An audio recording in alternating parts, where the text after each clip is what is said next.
আমরা এখন একটু বেরোচ্ছি, আমরা যাচ্ছি এক রিলেটিভের বাড়িতে পুজোর গিফট দিতে। আর এই যে সন্তুলা চেয়ারে বসে আছে, এই যে আমি যাব এই যে রেডি হয়ে বসে গেম খেলছে আর নাটক করছে, আমি যাব না আমি যাব না। মুখটা দেখো, একটু মুখটা দেখো। সব কি খেলে? এই দেখো, এই গেমটার নাম হলো ব্লকম্যান। আমি এইভাবে টানলাম, ওইখানে দেখো আগুন লাগিয়ে দিলাম। ওর খুব ফুর্তি, যাওয়ার সময় গেম খেলতে খেলতে যাবে বলে। তা আমরা এক্ষুনি বেরিয়ে যাচ্ছি। কোথায় যাচ্ছি যদি সম্ভব হয় অবশ্যই শেয়ার করবো।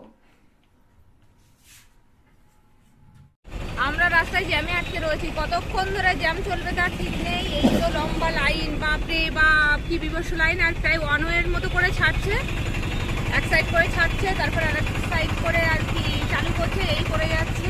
গরমও লাগছে, এই যে চারিদিকে অবস্থা। আর এই যে কলকাতার সব পুরনো পুরনো বাড়ি, আমার খুব ভালো লাগে। এসি লাগবে না, এই ঘরগুলো মানে এতটাই আর কি ঠান্ডা, কিন্তু এসি রয়েছে। হ্যাঁ মনে হয় না ঠান্ডা। এটা ব্লকম্যান গো।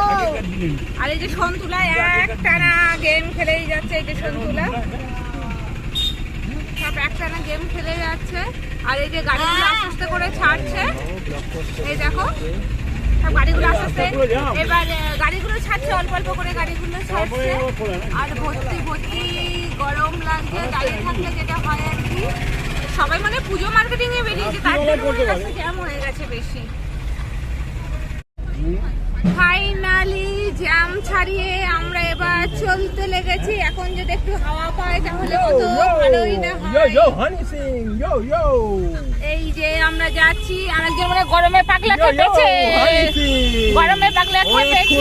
গাড়ি চলেছে, অনেকক্ষণ গাড়ির জ্যামে আটকে ছিলাম। সিগন্যালের জ্যাম, কলকাতার সিগন্যালের জ্যাম। তো এখন আমরা আবার চলতে লেগেছি ফুটফুটে হাওয়ার মাঝখান দিয়ে। অনেকদিন বাদে আমরা একসাথে বেরিয়েছি আর আমরা খুব মজা করছি আজকে।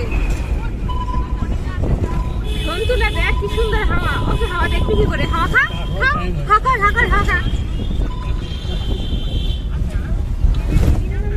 সুন্দর দুর্গা ঠাকুর। রাস্তা দিয়ে ফার্স্ট টাইম দেখছি দুর্গা ঠাকুর নিয়ে যাচ্ছে গাড়িতে। দেখলাম নিয়ে চলে এসে রাস্তা দিয়ে সব যাচ্ছে, মানুষজন যাচ্ছে। জয় মা দুর্গা। এবার আসছে ফেমাস মায়ের রথ। আর এই পাশে একটা মন্দির হচ্ছে। আর এই যে মায়ের রথের কাছে দাঁড়িয়ে রয়েছি। অসাধারণ, কিন্তু কলকাতায় বলছিলাম প্রসিদ্ধ মায়ের রথ আমরা মায়ের রথের কাছে দাঁড়িয়ে রয়েছি। আর ঠিক তার উল্টো দিকে হচ্ছে এইখানে একটা আগে আবার করে তৈরি করা হয়েছে এই মন্দিরটা। ওই দেখা যাচ্ছে মন্দিরটা চলে গেল, আবার করে তৈরি হয়েছে মন্দিরটা। খুব ভালো মন্দির। এখানে খুব বড় বড় বাজারও বসে, আর খুব ভালো তেলে ভাজাও পাওয়া যায়।